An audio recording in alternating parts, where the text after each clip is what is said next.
आप मेरी स्टोरी को सुन चुके हो।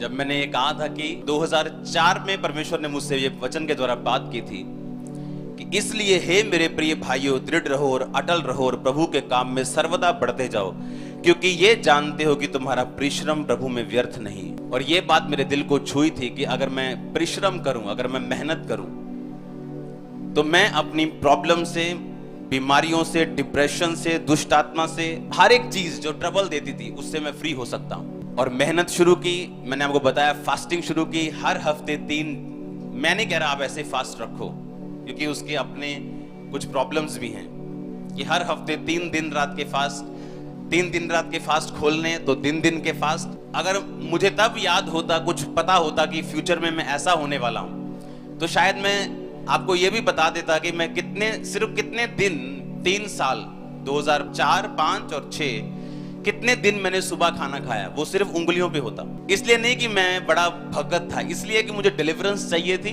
हीलिंग चाहिए थी। इस वजह से परमेश्वर ने मेरे रोजे, फास्टिंग, प्रेयर शुरू करवाई।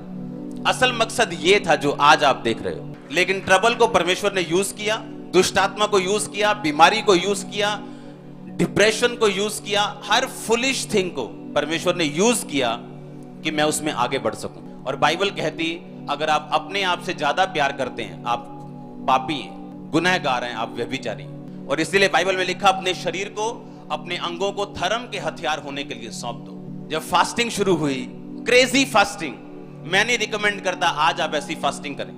रोड पे लेटना पड़ गया एक दिन मेरे को। रोड पे मैं किसी का पता लेने गया, रोड पे मैं खुद लेटा हुआ था हॉस्पिटल के बाहर, इतना स्टमक मेरा प्रॉब्लम में था। लेकिन एक बात पक्की है, उसमें किया गया परिश्रम कभी भी व्यर्थ नहीं होता। आज जिस भवन में आप बैठे हो, मैं नहीं जानता, इसकी नींव रखने से शायद पहले की बात है, एक दिन मैं प्रार्थना करने के लिए जाना चाहता था, लेकिन मैं नहीं चाहता था कि मैं कहीं या चर्च में आके करूं, या मैं कहीं दूर जाना चाहता था। चर्च में आप लोग कर सकते हो क्योंकि आपको यहाँ कोई जानता नहीं होगा, लेकिन अगर मैं यहाँ पे कहीं घुटने टेक लूं तो बाहर लाइन लग जाएगी कि जब आएंगे ना वापिस तो पकड़ लेंगे। इसलिए मैंने चाहा मैं दूर जाके प्रार्थना करूं। मैंने अपने लड़कों को लिया, गाड़ी में बिठाया, पंजाब के मैं बाहर चला गया। मेरे अंदर बहुत इच्छा थी कि परमेश्वर अपना विजन मुझे दिखाए कि आगे मुझे क्या करना है। और ये आसान चीज नहीं, परमेश्वर के हार्ट को पढ़ना, समझना और उसमें से चीजों को निकालना, ये आसान नहीं। अगर आप किसी का दिल की बात जानना चाहते हैं, आपको उसके साथ समय बिताना पड़ता है। और धीरे धीरे जब आप समय बिताते हैं, वो आपसे अपनी दिल की बातों को करता है। लेकिन अगर उसे मालूम हो कि ये सिर्फ दिल की बात को जानना चाहता है या एक मकसद से आया, आप कभी उसे दिल की बात नहीं बताते। और जब मैंने हिमाचल पार कर लिया, एक जगह हम रुके, एक खड्ड में मैं चला गया जहां पर जानवर होते हैं, तो तेंदुए क्या, बिच्छुए क्या, सब। वो मैं नीचे चला गया और लड़के ऊपर थे और मैं नीचे प्रेयर कर रहा हूं। और जब मैं प्रेयर कर रहा हूं, परमेश्वर मुझे विजन दे रहे हैं। लोग अलग अलग जगह पे बैठे हैं और टीवी से मुझे देख रहे हैं, अलग अलग चर्चेस में बैठे हुए। और मैं विजन को देख रहा हूं, परमेश्वर मुझे बता रहा है, मैं प्रार्थना कर रहा हूं। इसलिए नहीं कि मैं विजन पा सकूं, सिर्फ प्रेयर करने के लिए मैं गया था कि मैं परमेश्वर से, शायद वो प्रार्थना मैंने 1000 बार की हो लेकिन मुझे कोई उत्तर ना मिला। तो एक रेगुलर प्रेयर की तरह तब भी मैं प्रेयर कर रहा था। और मुझे विजन मिलता है कि अलग अलग जगह पे लोग बैठेंगे, ब्रांचेस में लोग बैठेंगे, ओवरफ्लो हॉल्स होंगे। और जब वो विजन परमेश्वर ने दिया, और हंसी की बात यह, जब मैं ऊपर आया, पहाड़ के ऊपर आया प्रार्थना करके, एक बंदा वहां, 2 बंदे कुछ लकड़ी का काम कर रहे थे। कहते पास्टर जी तुसी थे? मैंने कहा यहां भी मत छोड़ना मेरे को, इतनी दूर आके। मेरे को मालूम नहीं था वो कौन लोग हैं, लेकिन वो पंजाबी थे, कोई हिमाचल बॉर्डर का था, लेकिन मुझे जानते थे, कुछ लकड़ी का काम कर रहे थे। लेकिन मैं अपना काम तब तक कर चुका था। गाड़ी में बैठा, मैं वापिस जलंधर की ओर आ गया। ये मैं इसलिए कह रहा हूं कि अगर आप सीरियस हैं परमेश्वर में, अगर आप समय बिताते हैं परमेश्वर के साथ, जेन्युइनली समय बिताते हैं, जेन्युइनली प्रेयर में, जेन्युइनली फास्टिंग में, जेन्युइनली होलीनेस में, पवित्रताई में, वो आपको ऐसा विजन देगा जो आपकी जनरेशंस को बदल देगा। लेकिन ये आसान नहीं, एफर्ट, कॉन्टिन्यूटी, लगातार प्रार्थना करना बड़ी बात नहीं, लगातार प्रार्थना करना बड़ी बात। फास्टिंग करना शौक में बड़ी बात नहीं, 1 साल पवित्रताई में रहे, ये बहुत बड़ी बात नहीं, लगातार कॉन्टिन्यूटी में रहना।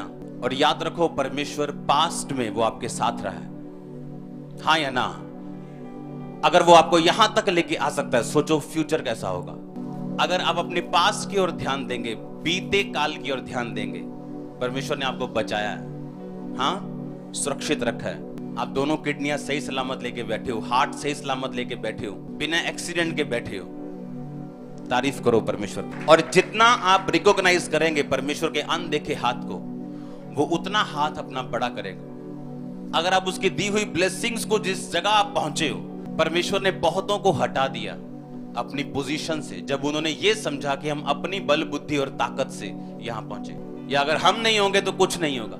ये ध्यान देना है कि आप जिस जगह पे पहुंच चुके हो, आप उसके वर्दी, आप उसके काबिल नहीं थे, लेकिन परमेश्वर आपके साथ है, इसलिए आप पहुंचे। सांसारिक रीति से भी, आत्मिक रीति से भी, अगर एक व्यक्ति आपकी लाइफ में आपको ब्लेस करते हैं और फिर ब्लेस करता है, और अगर आप उस ब्लेसिंग को नॉर्मल समझने लग जाएं, फेमिलियर कर दें, उसे आम सा कर दें, वो ब्लेसिंग देना आपको बंद कर देता है। ऐसा ही परमेश्वर है। जब हम थैंकफुल नहीं रहते और उसके अनदेखे हाथ को पहचानते नहीं, वो वेट करता है अगली ब्लेसिंग देने से पहले कि हम उसकी पिछली ब्लेसिंग्स के लिए थैंकफुल हैं, और जब हम हो जाते हैं अगली ब्लेसिंग को वो रिलीज करता है। कि नया दाखरस पुरानी मशकों में, पुरानी मशक मतलब पुराना जीवन, वो नहीं चाहता कि जब इतनी ब्लेसिंग वो पुराने जीवन में उंडेल दे कि वो फट जाए, वो नाश हो जाए।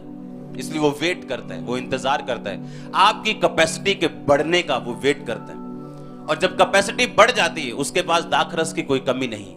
इसलिए बाइबल में प्रार्थना है कि मेरी हदों को बढ़ा। उसकी हदें तो बहुत हैं, लेकिन हमारी हदें छोटी। यूनिवर्स को देखें ना, इंटरनेट पे देखें, धरती, सूरज, उसके बाद तारे कितने बड़े बड़े हैं। तो धरती एक मिट्टी के कण के समान है, जितना बड़ा हमारा यूनिवर्स है। एक मिट्टी के कण से भी छोटी है धरती, आप देखो। और यहां पर लोग एक एक मरने के लिए लड़ रहे हैं, जो चीज मिट्टी के कण से छोटी है। ऐसे ग्रह हैं, ऐसे प्लैनेट्स हैं ऊपर, जो पूरे के पूरे 80-90% हीरे के हैं, टोटल हीरे के, पूरा हीरे के। उससे इतने पैसे अगर उसे बेचा जाए आएंगे कि धरती के ऊपर अगर डॉलर्स का ढेर लगा दिया जाए तो वो ढेर चांद तक पहुंच जाएगा। इतना बड़ा है हमारा परमेश्वर। लेकिन हम उससे इसलिए लड़ रहे हैं क्योंकि उसने हमें वीजा नहीं दिया। हम उससे इसलिए नाराज होकर बैठे हैं क्योंकि शादी नहीं हुई। हम उससे इसलिए नाराज होकर बैठे हैं क्योंकि बिजनेस नहीं चल रहा। और अगर हम उसे समझ जाएं और बुद्धिमान हो जाएं और अपने विजन को पकड़ें, प्रार्थना में, फास्टिंग में, डेडिकेशन में, होलीनेस में, तो वो हमें वो विजन दे सकता और हमें बढ़ा सकता। उसमें की गई मेहनत व्यर्थ नहीं जाती। बोलो अपने पड़ोसी को, कभी भी व्यर्थ नहीं जाती अगर हम अपना हिस्सा, अपना स्थान ना छोड़े तो। अगर हमने अपना स्थान छोड़ दिया और पवित्रता से बाहर चले गए तो मेहनत व्यर्थ होती। इसलिए पौलुस का डर था ये बाइबल में कुछ कलीसियाओं के विषय में कि जितनी मेहनत मैंने तुम्हारे विषय में की है, मुझे डर है कि वो व्यर्थ ना हो जाए और शैतान तुम्हें बहकाए ना। याद रखो, आपको विजन की जरूरत है अपनी लाइफ के लिए, और वही विजन है जो आपको आगे लेके जाएगा। जब साधु सुंदर सिंह, 1800 की बात है ये, सिख फैमिली से एक लड़का परमेश्वर में आता है, क्योंकि वो कहता मैं रब नू लभदा सी कौन है वो। और जब वो परमेश्वर में, उसको मालूम होता है कि यीशु मसीह एक जीवित परमेश्वर, धर्म और जात को बदलने के लिए नहीं, वो मेरे लिए मारे गए और गाड़े गए। और जब उसने सेवकाई को शुरू किया, परमेश्वर ने उसे विजन दिया, क्योंकि उस समय इंडिया जो था वो ब्रिटिश गवर्नमेंट के अधीन था, अंग्रेजों के अधीन था। जब उसने विजन पकड़ा तो उसने कहा मैं उनके जैसे कपड़े पहन के, पास्टर्स के जैसे पोशाक पहन के, क्रॉस डाल के मैं इंडियंस को बदल नहीं सकता हूं। मुझे इंडियंस को बदलने के लिए इंडियंस के जैसा बनना पड़ेगा, ताकि इनको ऐसा ना लगे कि मैं किसी गोरे परमेश्वर का प्रचार कर रहा हूं, जबकि परमेश्वर यीशु मसीह गोरों के देश में नहीं बल्कि एशिया में जन्मे हैं, हमारे अपने एशिया में। यीशु मसीह के दादा, बाप, दादा, परदादा, ग्रेट ग्रेट ग्रेट से लेके 42 पीढ़ी तक सब लिखा हुआ है, ताकि लोग ये ना कहें ये फेक एक कैरेक्टर है। 42 पीढ़ी, वो कहां जन्मे, उनके नाम, वो शहर आज भी हैं। आमीन। आज भी उनके नाम हैं उन शहरों, वो शहर कहां है? आदम से लेके, अब्राहम से लेके आगे आगे आगे आगे, रूत क्या, दाऊद क्या, यशे, उसका आगे सब नाम के बाद एक एक नाम एक उनका रिटर्न है वहां, वो घर जहां यीशु मसीह। और जब उस व्यक्ति को मालूम होता है और प्रभु से वो विजन लेता है, और वो उसी तरह पगड़ी में सुसमाचार सुनाते थे और संतरी रंग के कपड़े पहनते थे, और वो चाइना, तिब्बत, नेपाल, बर्मा, जो जो उस जमाने में देश थे, बांग्लादेश शायद वहां तब नहीं था, इसलिए उस जीवनी में बांग्लादेश का नाम नहीं, पाकिस्तान का नाम नहीं, क्योंकि वो भी नहीं था, वो भी इंडिया में था। सब जगह उन्होंने प्रीच किया, अमेरिका में गए, काफी जगह प्रीच किया। मैं ये इसलिए बता रहा हूं, मैंने कभी इनके बारे में जाना नहीं था। मुझे मालूम था कोई साधु सुंदर सिंह है और वे परमेश्वर के one of the greatest servant of God रहे दुनिया में, जब तक खुदावंद ने अपने दासों को भेजा, आज तक के सबसे ग्रेटेस्ट में से एक है। और जब दोपहर का समय होता है, मैं रोज 3-4 मिनट कोशिश जरूर करता हूं कि मैं धूप में जरूर जाऊं, चाहे गर्मी हो चाहे सर्दी हो। यह मेरी प्रार्थना का हिस्सा है। और कल मैं जब अपने प्रेयर रूम से बाहर निकला और मैं जाने के लिए तैयार हुआ, तो कल धूप इतनी थी कि जमीन सारी सड़ रही थी, बिल्कुल गर्म थी, और जहां मैं बैठता हूं वो थोड़ी दूर था। कन्विक्शन हुई अंदर से कि मैं नंगे पैर जाऊं, और मैं जब नंगे पैर वहां बैठा, जितना भी टाइम स्पेंड करना था वहां बैठ के, जब मैं वापस आया तो मेरे पैर जल रहे थे। और मैंने प्रभु से पूछा, आपने क्यों मुझे वहां नंगे पैर भेजा, मेरे पैर जल रहे हैं। तो प्रभु ने कहा, मैं तुझे साधु सुंदर सिंह वाला मसा देने जा रहा हूं। अपने लिए पर्सनल, अपने लिए कोई परमेश्वर का शब्द सुना होगा इस तरह का। वैसे डेली बेसिस पे मैं सुनता हूं क्या करना है मिनिस्ट्री में, इधर लाइफ में, लेकिन ऐसा इस तरह का शब्द मेरा ख्याल है मेरी लाइफ में मुझे 7 या 8 बार मिले होंगे 17 सालों में, इससे भी कम ही मिले होंगे। सिर्फ मुझे 3-4 याद हैं जो अब याद हैं। और तब मैंने साधु सुंदर सिंह के बारे में पढ़ा। पहले मैं उन्हें जानता नहीं था, हाँ सुना था, ये मालूम था कि ऐसे ऐसे है, लेकिन कल फिर मैंने उन्हें पढ़ा। मैंने कहा कौन है जिसे परमेश्वर बोल रहा है, जिसे मैंने सुना है, और परमेश्वर भी जिसकी बात कर रहा है, वो कौन है। मैं उसे पढ़ना चाहता हूं, मैं उसे सुनना चाहता हूं। इंटरनेट से निकाल कर पढ़ा जो मैंने अभी आपको बताया, वो मैंने कल पढ़ा परमेश्वर का वर्ड लेने के बाद। याद रखो, अभी तो शुरुआत है। परमेश्वर अपना प्लान कभी जाहिर नहीं करता। वो ये चाहता है कि जब हम अपने परफेक्ट प्लान में जो परमेश्वर ने सोचा है वहां तक जाने से पहले वो ये मेक श्योर करता है कि हमारा आसपास, हमारी लाइफ, हमारा मन, हमारा कॉन्शियस, हमारा विवेक, हमारी संगति। आप ग्रेटेस्ट मैन ऑफ गॉड को पढ़ेंगे, जब जब परमेश्वर ने उन्हें आगे बढ़ाने से पहले उनकी लाइफ से गलत लोगों को बाहर निकाला है। अनफ्रूटफुल लोग, अनग्रेटफुल लोग, अनथैंकफुल, जो थैंकफुल नहीं है, ग्रेटफुल नहीं है, उनसे परमेश्वर नफरत करता है इसलिए नहीं, नो, उनसे भी प्रभु प्यार करता है, लेकिन वो आपसे ज्यादा करता है और आपकी लाइफ में प्लान उसका बहुत बड़ा है, उनसे हजारों गुणों। ताकि जब आप आगे बढ़ें, आपके आसपास ऐसा कोई व्यक्ति ना हो जो आपको डिस्टर्ब कर सके, डिस्ट्रैक्ट कर सके। आप जितने greatest man of God Bible में देखेंगे, इस दुनिया में देखेंगे, उनकी संगति, मतलब प्रीच उन्होंने करोड़ों में की है, लाखों में की है, हमेशा लाखों लोग इकट्ठा होते रहे, लेकिन उनकी जिंदगी में पर्सनल उनके आसपास उंगलियों में लोग होते हैं। हमेशा जितने वो ग्रेट होते हैं उतने लिमिटेड संगति में डेली की रहते हैं, क्योंकि परमेश्वर अपने प्लान को पूरा करने के लिए तैयार रहता है। वो आपको सोशलाइज होते हुए नहीं मिलते, आपको आम लोगों की तरह जीवन बिताते हुए नहीं मिलते। लोग दुखी हो गए हैं क्वारंटाइन हो के। मैंने कहा हम 14 साल से क्वारंटाइन है और हम हैप्पी हैं अपनी लाइफ में, इसलिए हम डिप्रेस क्यों नहीं हुए, मेरे बच्चे डिप्रेस क्यों नहीं, मेरी वाइफ डिप्रेस क्यों नहीं है, मैं डिप्रेस क्यों नहीं हुआ, क्योंकि हम रहते ही इस तरह से थे जिस तरह से परमेश्वर ने आपको रहना सिखाया 2 महीने, और तौबा करवा दी आपकी। और आज भी इस तरह से, जब ये क्वारंटाइन हट जाएगा और पूरी तरह से वायरस, जब इसकी वैक्सीन या बन गया, चला गया, हमारी लाइफ तब भी ऐसे ही है, क्योंकि हम हैप्पी हैं। हम अपना दायरा फालतू लोगों में नहीं रखना चाहते, क्योंकि जो होने वाला है, जो अनॉइंटिंग फ्यूचर में, सोचो अब अगर ऐसा हो रहा है, सोचो फ्यूचर कैसा होगा। इमेजिन करो, आज इमेजिन करो जो अब हो रहा है, जो अब हो रहा है, इसे कभी कभी इंटरनेट पे हम देखते थे, कभी कभी बढ़िया बहुत बड़ी बड़ी हीलिंग, दुनिया की सबसे बड़ी हीलिंग मिनिस्ट्रीज में जो अब हो रहे, उन्हें कभी कभी हम उनकी चर्च में देखते थे, जो आज रेगुलर चर्च में परमेश्वर कर रहे हैं। अपने हाथों को हिलाओ, खुदावंद का आत्मा यहां मौजूद है, उसका आत्मा यहां मौजूद है। एक सिस्टर को मैं देख रहा हूं, आपका गर्भ सही नहीं बना है, लेकिन आप अनमैरिड है, लेकिन आपको प्रॉब्लम्स हैं, आपकी स्कैनिंग भी हुई है, आपका गर्भ, आपका यूट्रस फॉर्म नहीं हुआ है।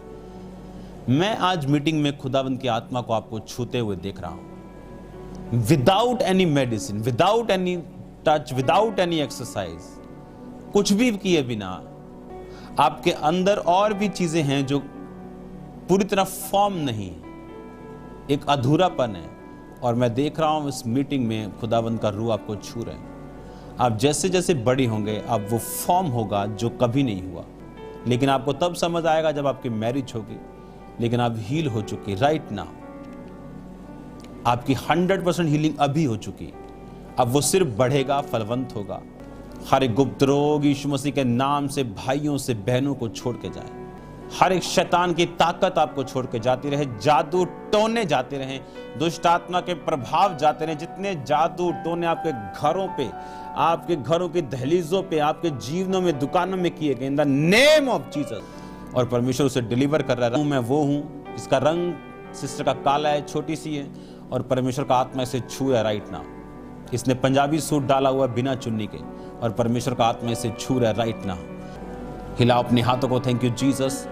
कानों के रोगियों को मैंने फ्री होते हुए देखा है राइट नाउ।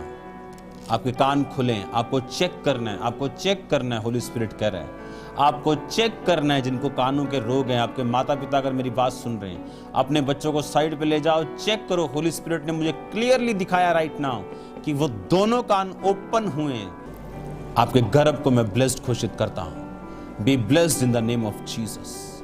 जो लोग मैरिजेस में लाइफ पार्टनर्स को चाहते हैं, मैं डिक्लेयर करता हूं यीशु मसीह के नाम से, हेवन से आपको लाइफ पार्टनर मिलेगा।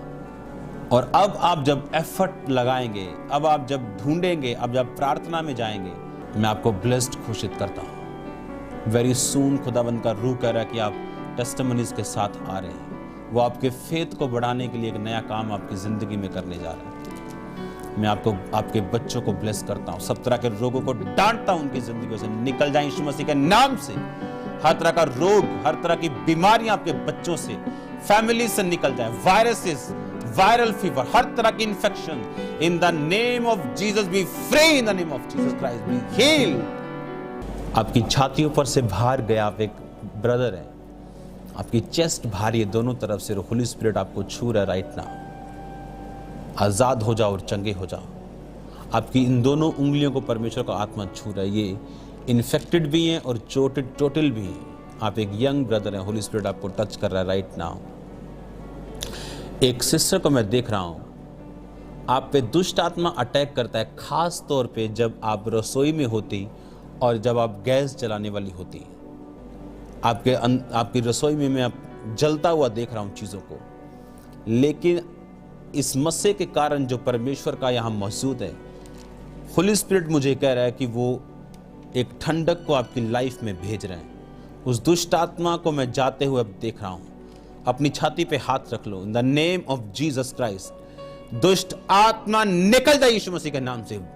गो, नेवर कम बैक अगेन। कभी वापस मत आना, यीशु के नाम से निकल जाए। छोटे सिक्के को जब हम थोड़ा सा फैला दें, ऐसे गोल सा, मैं आपके अंदर थक्के जमे हुए देख रहा हूं ब्लड के, और होली स्पिरिट आपको हील कर रहा है। आप यंग हैं बिल्कुल, और आपको डाइजेशन प्रॉब्लम्स रहती है, पेट में दिक्कत रहती है, पेन्स रहती है ज्यादातर।